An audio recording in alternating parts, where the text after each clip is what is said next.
este săracă și rece. Fiul de împărat cerul ai lăsat, trăind pe pământ printre oameni.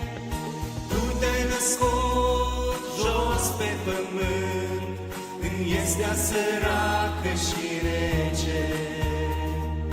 Fiul de împărat cerul ai lăsat, trăind pe pământ printre oameni.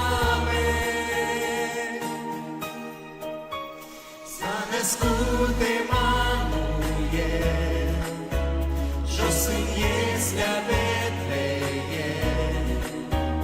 Pentru noi El a venit din iubire.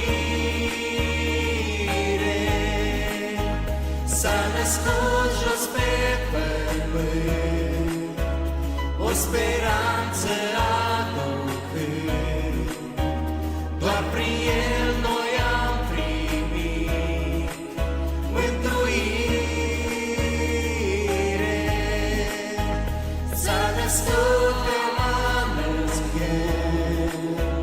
jos în iestea Betleem. Pentru noi El a venit din iubire. S-a născut jos pe pământ, o speranță